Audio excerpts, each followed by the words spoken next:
모터 컨트롤입니다. 들어보신 분도 계시고 뭐 처음 들어보는 분도 계신데, 이론은 꼭 필요하다기보다는 모르면 안 된다로 생각하시면 됩니다. 우리가 이제 치료를 하는 데 있어 가지고 연차가 쌓이면 익숙해지거든요. 그러니까 뭐 한 3년 차만 돼도 이제 뭐 신환이 들어와서 평가도 뭐 한 팔 양쪽 올려보세요 한 다음에 뭐 ROM 적기도 하고, 뭐 대충 봐도 뭐 MMS에는 저 그냥 한번 몇 가지 질문만 하고 뭐 이렇게 기록할 수 있을 정도로 능숙해져요, 되게.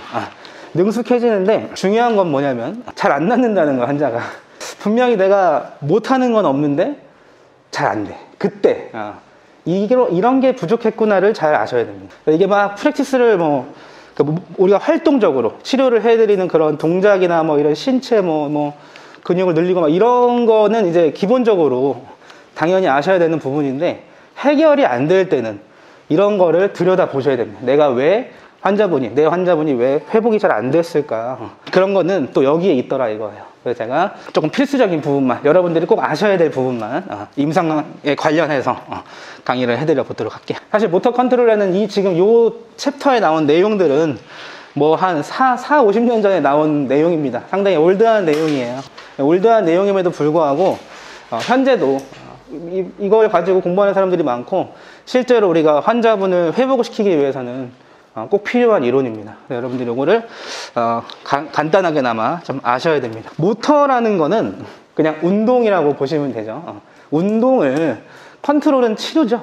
운동을 치료하는 거다. 그러니까 한마디로 우리가 환자분, 특히 신경계 손상 환자분을 치료한다는 건, 우리가 ADL 수행을 위해서는 결국 근육이 필요하거든요. 근육에 힘이 있고 움직여야 그 다음에 어떤 활동들이 일어나기 때문에, 결국 우리가 치료를 한다는 건 근육 활성화가 필수적으로 필요합니다. 뭐 어떤 동작을 수행하건 간에 그 근육이 움직이지 않으면 어쨌든 무슨 활동이 안 되는 거잖아요. 뭐 굴러가든 뭐 기어가든 어쨌든 근육에 힘이 필요하다 이거. 그러니까 결국 힘이 없는 분들의 힘을 어떻게 만들어낼 거냐, 이게 모터 컨트롤이에요. 끝이에요. 그거에 대한 거를 보시는 거다라고 하는 거야. 이런 뭐 단어 뭐 다 아시죠, 그죠? 볼런터리 컨트롤, 이게 이제 우리가 환자분한테 만들어 드려야 될 그런 궁극적인 또 목표가 되겠죠. 태스크를 수행한다는 거, 이 태스크가 뭐 이제 ADL이라고 보면 되겠죠. 일상생활 동작에서 꼭 필요한 어떤 과제들, 그런 거. 그러니까 우리가 이런 것들을 통해서 결국 이거를 만들어낸다. 이런 식으로 되어 있습니다. 이게 이제 전부예요, 사실은. 어떤 인포메이션, 우린 병렬 구조로 되어 있다 그래도, 이 병렬 구조라는 게 무슨 말이냐면, 여러 개가 들어와서 그 여러 개를 인테그레이션이라는 말 들어보셨습니까? 감각이 들어와서 운동으로 바꿔주는 거, 이걸 부호화 시키기도 한다 그러죠. 센서리 정보를 부호화 해가지고 그걸 모터로 바꿔서 바깥으로 내보내주는 겁니다. 이렇게. 근데 이게 브레인이죠. 이게 브레인이. 근데 보시면 숫자를 보시면 뭐 2, 4, 8 이렇게 들어와가지고 뭐 8, 4, 2 이렇게 나와 있는데, 이 숫자가 뒤집어졌다는 게 중요한 게 아니고, 많은 정보가 들어와서 한 번에 통합한다는 이야기예요. 그러니까 하나의 정보가 들어와서 하나를 통과시켜서 내보내는 게 아니라, 많은 정보들이 같이 들어와서 그 중에서 머리에서 이거는 쓸만하다 하는 것만 해석합니다. 이렇게. 뭐 하여튼 뭐 얼굴 되게 못생긴 애가 나한테 자꾸 관심을 보여. 그럼 관심 없잖아요. 걔한테 이렇게 가지 않잖아요. 그런 것들을 버리는 거예요, 이제 브레인에서는. 그런 해석을 할 줄 아는 거예요.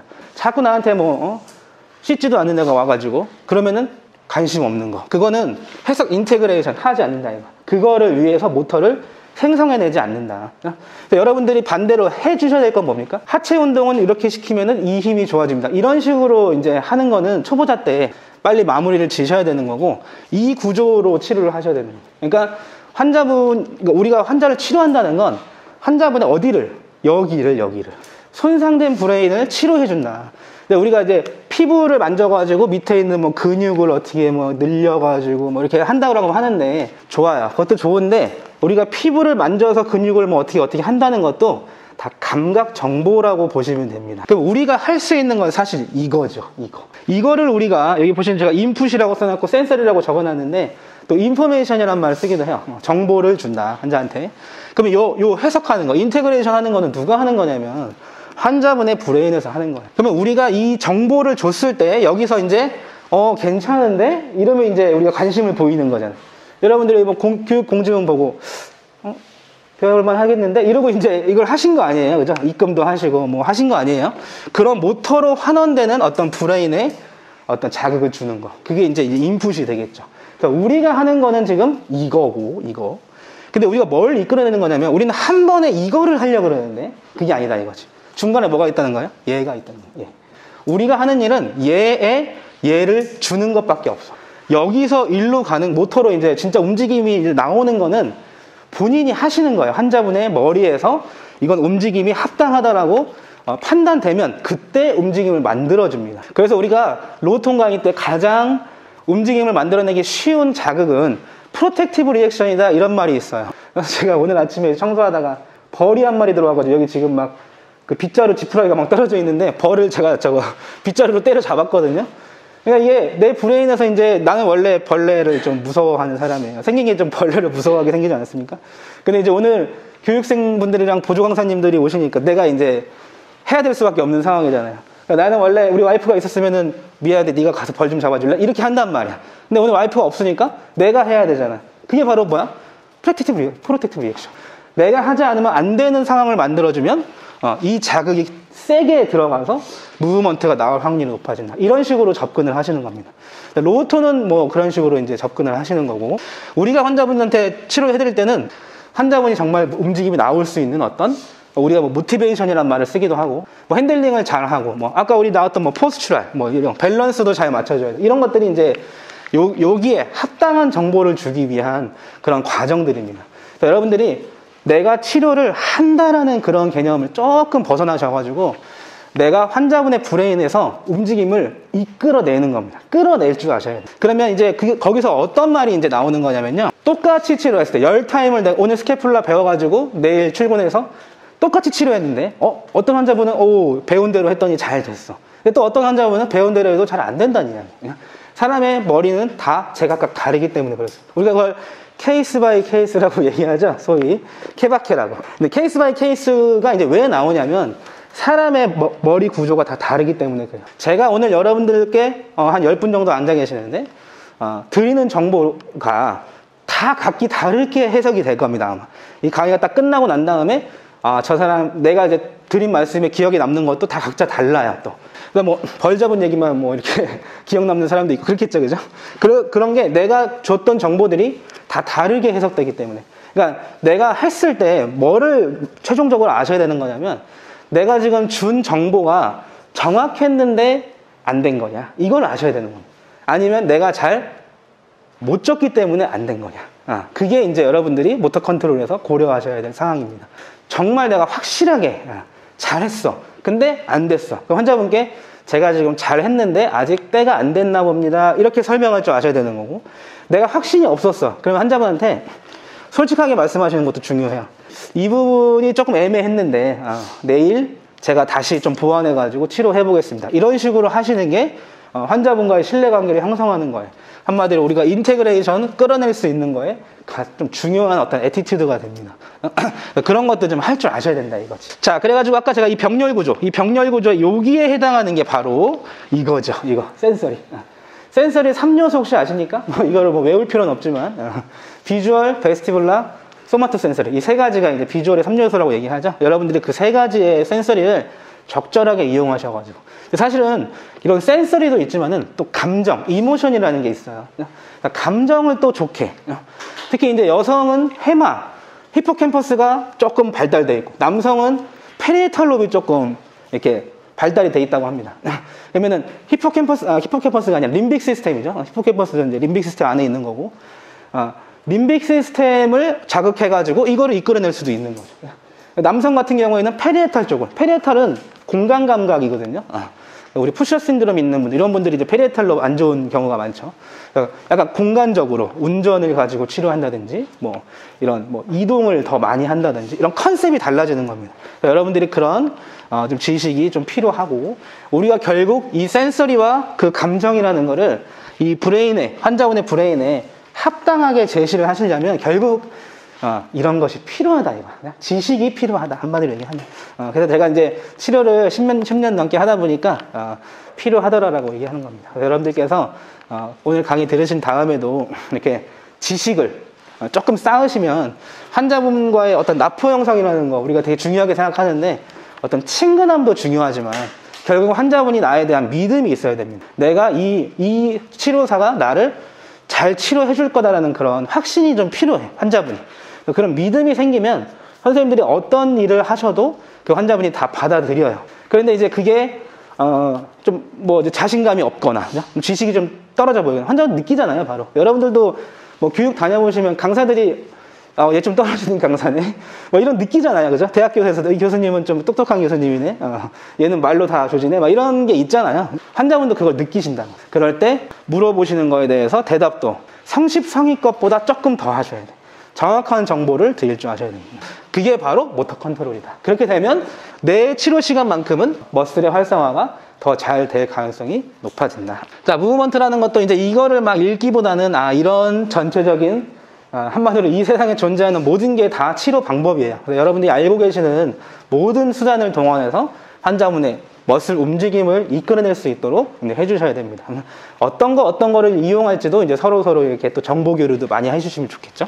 네, 이거는 모터 컨트롤 시어리인데 아주 올드한 내용이에요. 그래도 우리가 이제 볼만한 게 있으니까 한번 봐보도록 합시다. 옛날에 저는 뭐 보바스 컨셉만 이용하는 그런 치료사는 아닙니다만 제가 이제 공부를 그쪽에서 시작해가지고 이제 요 자료는 보바스 책에서 제가 따왔는데 그 보바스라는 의사가 옛날에 진료를 보고 있는데 어떤 엄마가 아이를 병원에 데려왔어요. CPR 동을 데려왔대요. 그 이제 세레브랄 팔시죠, 그죠? 뇌성마비 환자를 데려와서 진료를 이제 보게 했어. 그래서 보바스가 이제 딱 그 의사가 보더니 뭐 이러이러한 주사랑 뭐 이런 약을 드시면 되겠습니다. 뭐 이렇게 해서 이제 처방을 해줬어. 그래서 이제 집에 갔는데 뭐 엄마가 생각하기에 그 의사가 좀 괜찮았는지 다음날 애를 또 데리고 그 병원에 찾아가려고 한 거야. 그런데 이제 병원 앞에까지 같이 왔는데 아이가 갑자기 안 들어가려고 하는 거예요, 병원에. 그러니까 병원에 가면 뭐 흰 가운 입은 약간 좀 무서운 그런 사람을 만난다고 생각을 했는지 안 가는데 그 안 가는 정도가 어떠냐면은 얘가 원래 못했던 그런 원래 CPR 동은 마비가 있기 때문에 못했던 동작을 써가면서까지 저항하더라 이거지. 거기서 그 보바스라는 의사가 이런 재활 어떤 의학을 좀 발전시켰습니다. 발견했습니다. 가능하구나. 그러니까 움직임이 없는 것이 있는 거를 보고 생기는 거를 보고서 이거를 잘 만들면 없던 움직임을 만들어줄 수 있겠다라는 그런 생각을 처음에 했다라고 합니다. 그게 바로 리플렉스 시어리예요. 이거. 그러니까 하기 싫은 걸 제가 아까 말씀드린 프로텍티브 리액션이랑 좀 비슷한 맥락이죠. 그러니까 하기 싫은 거를 안 하게 하는 것도 이렇게 치료가 될 수도 있다는 거지. 그건 리플렉스 시어리라고 얘기합니다. 물론 그거 자체가 좋은 움직임을 만들기 위해서 뭐 필요한 건 아닐 수 있는데 우리는 환자분이 이제 움직임이 어느 정도 나오시는 분이 계시고 아예 안 나오시는 분이 계시잖아요. 그러니까 우리가 사실 어려운 거는 아예 안 나오는 사람이 어려운 거잖아요. 뭐 움직임이 뭐 어느 정도 나오시는 분을 대상으로 뭐 데몬스트레이션 하겠습니다. 이거는 뭐 그렇게 어렵지는 않잖아요. 그냥 운동만 시켜줘도 어쨌든 타임 소화가 가능하니까.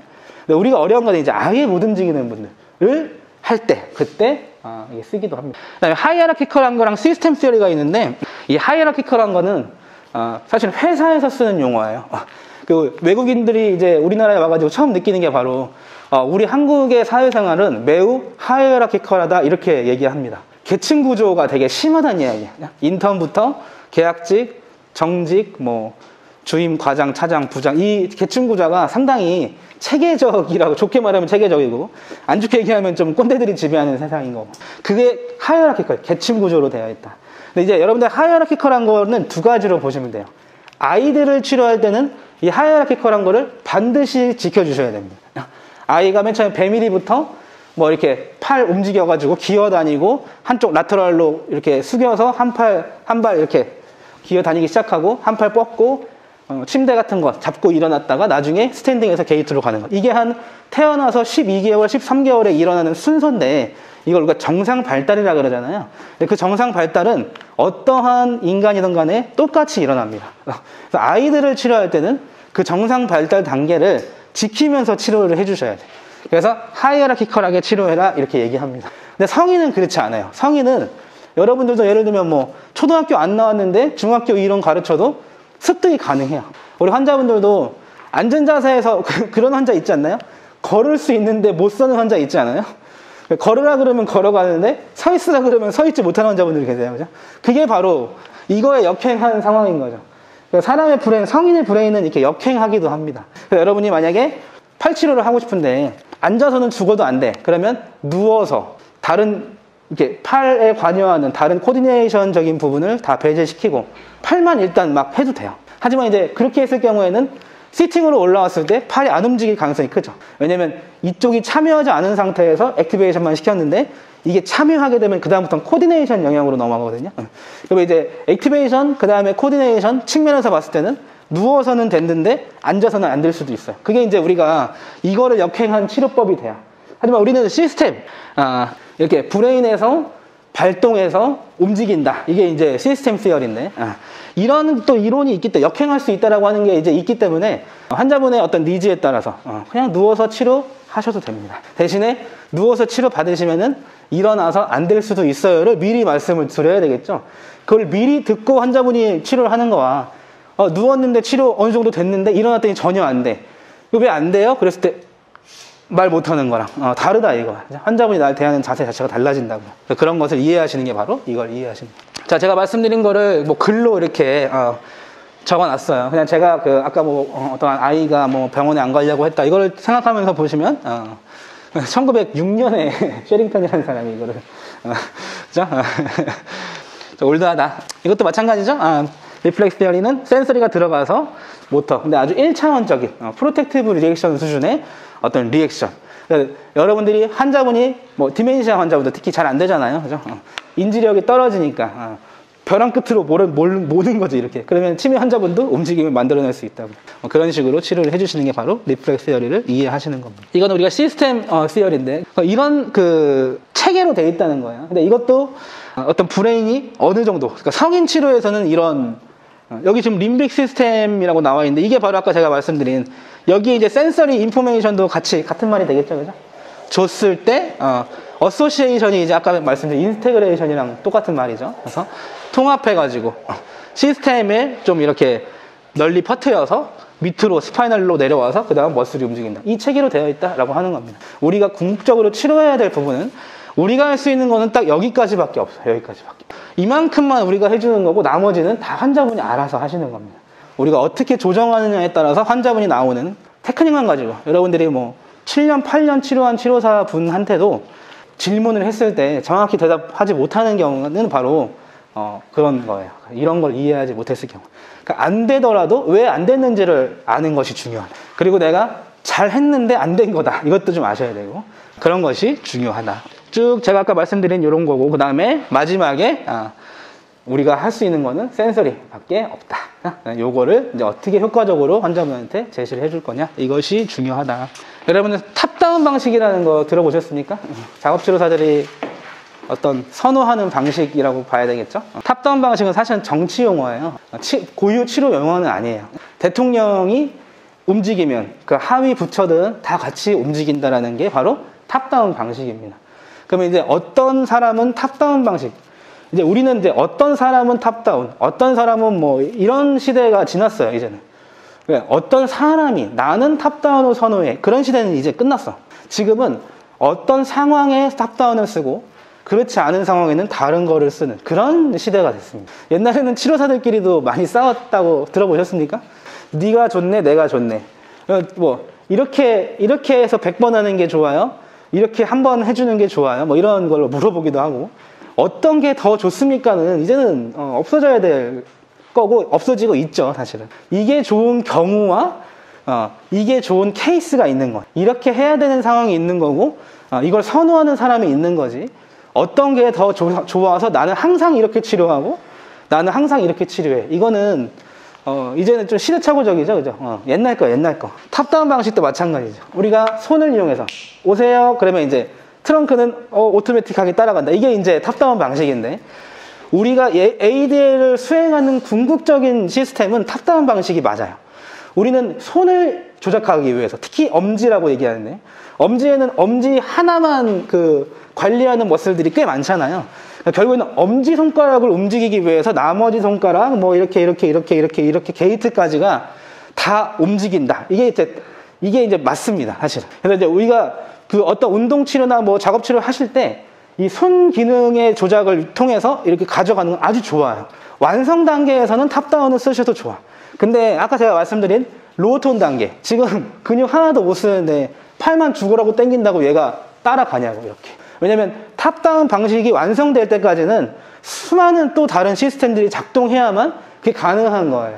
근데 그게 되지 않는 상황에서 탑다운을 쓰는 건 안 된다. 그런데 이제 치료를 다 했어. 트렁크도 잘 되고, 웨이트 베어링도 잘 되고, 뭐 걸음도 어느 정도 걸으시고, 자, 이제 팔을 한번 들어봤으면 좋겠다 할 때는 손을 이용해서 팔을 드는 이 탑다운으로 완성을 시켜주시는 겁니다. 근데 탑다운 방식을 선호하지 않는다 그래가지고 죽으라고 뭐 이렇게 트렁크만 만지고 끝내시면 또 그것도 안 된다, 이거야. 이 분의 현재 상태가 탑다운을 이용해서 치료해야 되는 상황이냐, 아니면 이 전 단계를 치료해야 되는 상황이냐, 이거에 따라서 조금 그냥 내 치료가 좀 달라진다고 생각하시면 돼요. 내가 선호하는 방식은 의미가 없어요. 환자분은 치료를 받으러 온 거지 선생님들 편을 들어주러 온 게 아니라는 거지. 그래서 그런 주관적인 사고는 다 이제 갖다 버리시고 객관적으로 환자분이 원하시는 거나 환자분의 현재 상황이 어떤 건지를 정확하게 파악하는 거에 더 중점을 두고 공부를 하셔야 됩니다. 병실 가시면 걷지 마세요. 아직도 그런 사람들 아직도 있더라고요. 치료 시간에 좋은 자세를 걸으시고 이제 자세가 안 맞을 때는 걷지 마세요. 그건 300년, 400년 전 이론이야. 환자분은 걸으셔야 ADL 범위가 늘어나기 때문에. 근데 이제 뭐 걸었는데 자꾸 아프다, 뭐 그러면 좀 얘기가 달라지고 이런 식으로 가는 거죠. 네, 그래서 이제 하이라키컬한 거 모델에서는 성인 치료에서는 꼭 따를 필요가 없다. 하지만 소아 치료에서는 반드시 따져주셔야 됩니다. 정상 발달을 건너뛰면 안 돼. 발달 단계를 다 거치고 그 다음에 성인 수준의 이제 무브먼트가 됐을 때, 그때는 이제 좀 상관없이 치료할 수가 있겠죠. 나이도 실제로 한 13개월 넘어가서 이제 하는 게 좋겠죠. 제가 이제 우리 엄마한테 옛날에 그런 얘기를 했었는데, 아이가 태어났는데, 조카가 태어났는데 자꾸 이제 얘를 이게 왜 그런지 모르겠어요. 빨리 일으키고 싶은 그런 욕심이 있나 봐요. 자꾸 이렇게 일으키는 거야. 근데 막 태어난 아이도 일으켜서 딱 발을 대면 스태핑 리플렉스가 이게 나오거든요. 그러니까 이제 스태핑 리플렉스가 나오긴 나와. 그만큼 보행에 대한 동기부여가 크다라고 하는 거예요. 그래서 제가 아까 병실 가서 걷지 마세요, 이거 왜 안 된다고 얘기하냐면 환자는 걸어야 돼. 그래야 모티베이션이 빡빡 나온다, 이거. 내 활동 범위가 넓어져야 수행할 수 있는 ADL이 그만큼 늘어나기 때문에 다른 쪽에 이점이 훨씬 많아집니다. 그래서 그런 컨셉을 잡을 때는 보행을 해주는 건데, 근데 이제 9개월, 10개월 됐을 때 아이가 아직 스스로 일어나지 않았는데, 자, 연습해야 된다고 자꾸 이렇게 세워놓는 거야. 근데 아이가 아직 걷지 않는다는 건 신체 상태가 아직 걸을 상태가 안 됐기 때문에 안 걷는 거잖아요. 연골이나 머슬이 아직 중력에 대항해서 몸을 실을 수 없는 상태이기 때문에 안 걷는 건데, 그걸 자꾸 연습을 시키더라, 이거지. 남들보다 빨리 걸으면 그게 되게 좋은가 봐요. 근데 그건 이제 모르겠어요. 내가 이제 치료를 배우지 않았다면 아마 그럴 수 있다 생각할 수 있는데, 이런 재활을 공부하는 사람이 봤을 때는 너무 터무니가 없더라고. 그래서 하지 말라고는 뭐 하지 않았죠. 본인이 하겠다는데 뭐 어떻게 할 수는 없었지만은, 그래서 아이들은 이 발달 단계가 상당히 중요합니다. 연골이나 리가멘트, 머슬이 확실하게 세팅이 됐을 때 일어나셔도 평생을 걸었고 살 텐데 왜 굳이 한두 달 빨리 하려고 하냐. 오히려 아이의 신체에 악영향을 미칠 수가 있겠죠. 그때부터 측만증이 생기는 거예요. 미드라인 틀어지면 바로 측만증이 생기거든요. 그래서 그런 거를 여러분들도 실생활에서도 잘 적용할 수 있도록 하시면 되겠습니다. 자, 그 다음에 이거죠. 제가 되게 강조하는 부분입니다. 우리 인체는 목적지향적인 움직임을 하기 좋게 세팅이 되어 있어요. 그래서 여러분들이 허리 펴. 근데 환자분이 허리 이렇게 딱 피면 그 다음부터 팔 움직이거나 뭐 걸을 때 많이 자, 한 발 뛰세요. 이렇게 갈 거 아니야, 이렇게. 이겁니다, 이거. 우리가 이제 치료를 아까 제가 이제 뭐 이런 상황에 맞게 이제 그 인풋을 주라고 했는데, 인풋을 줄 때 버발로, 그러니까 말로만 하는 큐가 전부가 아니라는 거지. 그 환자분의 브레인을 자극할 수 있는 어떤, 그러니까 우리가 결국에는 그 환자분의 외적인 상황에서 환자분의 외적인 부분을 만져서 터치해서 또는 뭐 말로 해서 이렇게 환자분한테 지시를 해주는 건데, 움직여라라고 지시를 해주는 건데, 그 지시하는 종류가 많으면 많을수록 좋다라고 하는 겁니다. 꼭 말로만 허리 펴, 그러니까 팔을 올려 그랬더니 이렇게 올렸어요. 그랬더니 뭐라고 할 겁니까? 이렇게 하면 여러분들, 자, 어깨 내리고 이렇게 얘기하겠죠. 어깨 내려. 그러면 자, 어깨 내리고 팔 드세요. 그러면 환자분이 팔 드는 건 알겠어. 근데 어깨를 잘 못 내리죠. 이렇게, 이렇게 내려야 되나? 이렇게 내리면 좋겠는데, 환자가 어깨 내려가면 어떻게 내립니까? 이렇게 내릴 수도 있고, 아니면 이렇게 이 상태에서 팔을 이게 들어줍니까, 이게? 이게 중요한 거다, 이거. 그러면 어깨 내려는 말로 했을 때 되는 게 아니구나라는 거를 아셔야 된다, 이거. 그렇게 하면 환자분의 뇌에서 그거를 반응할 수 없는 그런 스티뮬레이션이 되는 거예요. 자극이 되는 거예요. 인포메이션이 되는 거예요. 그러니까 여러분들이 환자분의 이제 신체만 본다고 한다면 어떤 신체를 치료할 때는 말로 해도 되는데, 그러니까 팔 들어 그러면 이 정도는 하잖아요. 그러면 팔 들어는 말을 해도 된다라고 하는 거를 아시면 돼요. 우리가 허리 펴! 이렇게. 허리가 너무 뻣뻣한데요? 잠깐 힘 좀 빼봐. 허리를 부드럽게 펴보세요. 이렇게 하면 환자분이 부드럽게 펴니까 이렇게? 그건 안 된다는 거지. 허리를 부드럽게 피세요. 이거는 말로 하는 게 아니라는 거. 부드럽게 펴세요. 그럼 부드럽게? 그게 바로 목적지향적인 이런 꼴이 되는 겁니다. 근데 사람의 브레인은 이 목적지향적인 거에 반응하게 돼 있어요. 그러니까 우리가 영상 같은 거, 요새 유튜브 영상 많이 있어요. 영상을 볼 때도 재미가 있고 이런, 그쵸, 관심이 가는 것만 보게 돼 있잖아요. 막 고리타분한 걸 얘기하면 잘 안 보잖아요, 그거를. 근데 사실 우리가 실생활에 도움이 되는 건 약간 고리타분한 얘기일 수 있잖아요. 근데 이제 재밌는 것만 보는 건 좋은데, 때로는 게 필요할 때, 내가 어떤 걸 필요해서 볼 때는 또 그 고리타분한 걸 보고 있다고, 사람이.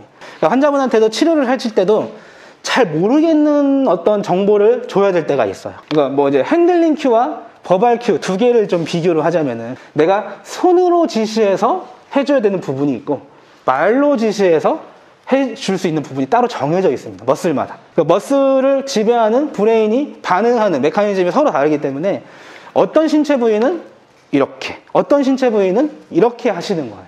그 두 가지를 반드시, 뭐 두 가지뿐만 아니라 여러 가지죠. 수만 가지 케이스죠. 많은 센서리들을 적절하게 제공해 주실 줄 알아야 된다고 하는 거예요. 그리고 그거를 나중에 아셔야 돼. 이거는 이거에 반응하는구나를. 알면 더 능숙해지고 치료가 더 빨라지겠죠. 알 때까지는 좀 연습을 해야 되겠죠. 그래서 그런 것들이 중요하다. 그래서 어깨를 내리는 거는 치료사가 해주는 거지, 이렇게. 큐가 달라. 왜냐면 타입 1 머슬이기 때문에. 비인지적인 머슬을 사용하는 무브먼트는 비인지적이게 치료를 하셔요. 근데 이거를 목적지향적으로 치료해버리면 이 동작을 수행하는 거에 이렇게 숙이든, 이렇게 내리든, 뭐 이렇게 내리든, 하여튼 내리는 거에 집중한다고. 근데 우리는 이제 머슬을 잘 사용해서 내리길 원하잖아요. 그 우리가 사용하고자 하는 머슬, 사용하게끔 하려는 머슬은 내가 손으로 방향을 지시해줘야 됩니다. 이렇게. 그 다음에 팔 올리세요. 이거는 버발로 하셔야 되는 거예요. 그러면은, 이 상태에서 이렇게 하라는 거구나. 이게 완성되는 겁니다. 그래서 그런 식으로 하시는 것이 바로 모터 컨트롤이다. 같은 동작도 모두 다르게 나타난다. 그죠? 환자분 똑같이 치료해도 다 반응이 다르다. 네. 결국 우리가 태스크, ADL을 수행하기 위해서는 많은 부분이 같이 포함된다. 이거 뭐 다 알 필요는, 이 단어를 알려는 게 아니라, 이제 이걸 한번 보세요. 환경이라는 거. 환경. 여러분들도 커피숍에 갔더니, 카페에 가면 공부가 잘 돼. 이런 사람이 있고, 나는 조용한 독서실에 가야 잘 돼. 이런 사람이 있죠? 서로 다르죠? 이게 환경이죠, 환경. 근데 외부 환경이 있고, 환자분들은 또 내부 환경이라는 게 있어요. 내부 환경. 내가 얼음 위에 서 있으면 이렇게 될 수밖에 없다고, 몸이 이렇게 미끄러지니까. 얼음을 없애고 평지에 갖다 놓으면 어때요? 내가 바닥을 딛는 힘이 좋아지면 그때는 팔을 자유롭게 쓸 수가 있어. 우리가 환자분의 만약에 팔 재활을 한다 그러면 그게 중요합니다. 내가 지금 현재 환자분이 편안한 상태가 맞는지를 확인하셔야 돼요. 그냥 삐뚤어져 앉은 상태에서 팔만 죽으라고 핀다 그래가지고 팔이 펴지는 게 아니라 내가 편안하게 앉을 수 있는 자세 세팅, 이런 것이 중요합니다. 이게 바로 신체 내부의 세팅이에요. 여러분들이 오늘 스캐플라를 배우려는 것도 마찬가지죠. 내가 지금 스캐플라를 배우러 온 게 아니잖아요. 결국에는 그걸 가지고 팔 재활을 하기 위해서 온 거잖아요. 그러면 그 스캐플라가 팔을 위한 거다라는 거를 여러분들이 이미 아시고 오셨는지 오늘 처음 아셨는지 모르겠어요. 상관은 없어요. 근데 그렇습니다. 그러니까 팔 재활을 잘 하기 위해서는 스캐플라를 잘 치료할 줄 아셔야 돼요. 내가 보이는 것만 자꾸 치료하는 게 아니라 얘를 어떻게 하면 편하게 만들어서, 특히 그렇대요. 강직인 경우는 힘이 막 들어가 있으니까 편안해야 톤이 떨어지겠죠. 이렇게. 그거를 마사지나 ROM 운동을 하는 게 아니라 내 몸을 이렇게. 그럼 톤이 떨어집니다. 이렇게. 그런 메커니즘들이 있어요. 너무 많은 얘기를 하면 또 헷갈리니까. 그래서 이 환경이라는 거 잘 고려하시면 되겠습니다. 네, 여기 보니까 바깥, 안, 힘 둘 다 영향을 미친다라고 하는 겁니다. 그러니까 외부 환경, 내부 환경 모두 중요하다. 네, 여기 시너지는 중요하다. 이건 제가 계속 지금 말씀드리고 있는 코디네이션을 얘기하는 겁니다. 협응력입니다. 어떤 사람은 앉아 있을 때는 팔을 들 줄 아는데 내가 치료 열심히 해가지고 팔 조금 이렇게 됐어. 근데 자 이제 수고하셨어요. 그러면 일어나자마자 바로 팔 이렇게 하고 집에 가잖아요, 그죠? 그냥 이거야 이거. 그러면 그런 사람들은 하체 힘을 좋게 해줘야만 일어섰을 때도 유지되는 거예요. 이게. 일어나서도 쓸 수 있는 팔 힘을 늘리는 게 아니라 팔 힘에 팔을 잘 쓸 수 있게 여기를 만들어주는 거예요. 이렇게. 결국에는 이렇게 뭐 작업치료사도 보행 다 치료할 줄 아셔야 됩니다. 그게 가능해야 내가 원하는 걸 만들어줄 수가 있어요. 풍부한 시스템의 증거들이 있다. 잠재성을 가지고 있기 때문에 우리가 끌어내라는 이야기예요. 이게 이제 끌어내라는 말과 이 말하고 이제 일맥상통하죠. 환자분은 꼭 그렇다. 네, 이게 자꾸 뭐 모델이라는 게 자꾸 나오는데, 네, 이제 뭐 이제 우리 스트로크 환자분들은 없어진 게 맞죠. 우리 브레인은 여러 가지 기능이 있는데 한쪽에 뇌가 손상이 되면 다른 쪽에 이 기능, 메인으로 하는 기능을 조금씩 한 2~3%씩 다른 뇌에도 조금씩 심어놨어요. 이렇게. 그러니까 내가 다친 부위 메인이 다쳤어도 다른 부위에서 도와줄 수 있는 그런 장치들을 해놨기 때문에 그걸 끌어내라는 거죠. 그것이 바로 이런 얘기죠. 이런 얘기. 컴펜세이션은 좀 피해준다. 그러니까 이게 바로 목적지향적인 움직임이 됩니다. 팔 들어만 가지고는 팔을 들 수 없다. 내가 결국 만들어 주어야만 가능합니다. 분리 동작을 만든다. 여러분들 뭐 매스 무브먼트 들어보셨습니까? 매스 무브먼트라는 게 있고 셀렉티브 무브먼트라는 게 있어요. 네. 그것도 옛날에 둘이 싸웠어 또 한심하게도 셀렉티브 무브먼트로 치료해야 됩니다. 매스 무브먼트로 치료해야 됩니다. 둘이서 막 싸워가지고 서로 막 사람끼리 막 감정이 상해가지고 막 아주 이상하죠, 그죠? 어떤 상황에서는 매스하게. 매스라고 하는 거는 코디네이션. 여러 가지 머슬이 같이 참여해서 만들어내는 움직임을 얘기하는 거고, 셀렉티브 무브먼트는 이 머슬 타겟팅을 통해서 요 근육 하나만 이렇게. 결국에는 하나만 먼저, 그리고 하나 썼으면 그 다음 거랑 둘이 같이 협력하는 이런 식으로 치료를 진행해야 되는 거겠죠, 그죠? 그래서 이 브레이크 오프 액티베이션이라는 말은 이제 사실 우리 학회에서 만든 용어인데 이거는 분리를 시켜가지고 결국에는 협응을 만들어주는 겁니다. 그래서 각각 치료하고 나중에 합쳐주는 거야. 그런 식으로 진행하시면 되겠습니다. 자, 이것도 이제 말씀드린 거니까 넘어갈게요. 네, 이것도 이제 환경, 제가 다양한 환경에서 다 때려박아라 이런 말씀 드렸죠. 웨이트를 이용한 펑션. 제가 아까 웨이트, 여긴 웨이트라고 쓰기도 했지만 또 프로텍티브 리액션이라는 말도 썼어요, 제가. 그래서 강한, 내 몸에서 줄 수 있는 강한 자극을 사용하면 머슬 액티베이션을 이끌어낼 수가 있다. 근데요, 이 환자분은 프로텍티브 리액션 수준까지 줘야 되냐? 웨이트 베어링 수준에서 액티베이션이 가능하냐? 아니면 뭐 이제 태스크 수행하는데도 가능하냐? 이런 걸 분간하셔가지고 환자마다 다르게 컨셉을 여러분 적용을 해주셔야 됩니다. 여기 보시면은 여기 보세요. 어떤 사람은 핸들링 핸들링만 써야 된다. 아직도 그런 사람이 있어요. 어떤 사람은 핸들링 쓰면 안 돼. 뭐 그러는데 손으로 치료하는 거는 반드시 필요합니다. 왜냐면 타입 1 머슬이 있기 때문에 여러분들의 손이 어디까지 영향을 미칠 수 있는지 그런 깊이를 알아가시는 것도 상당히 중요한 일이에요. 한마디로 지금 계속 얘기하는 거는 좀 유연한 사고를 가지고 치료하세요. 자꾸 그런 말을 하는 거예요, 지금. 태스크 오리엔테이션도 이제 아까 제가 손을 위한 다른 신체라 그랬잖아요. 이게 바로 태스크지 뭐야. 가서 물건을 예쁜 구두 골라오세요. 그러면 예쁜 구두 고르러 가는 사이에 다른 신체가 잘 이제 작동되는 거. 이런 식으로 이게 탑다운 방식이죠, 그죠? 그런 것도 필요하다. 옛날에 이게 안 된다고 자꾸 그래가지고. 자, 이것이 중요해요. 포스처럴 머슬은 80%, 무브먼트는 20% 이겁니다. 그럼 80%는 버발 큐에 반응하지 않는 머슬이라고 하는 거예요.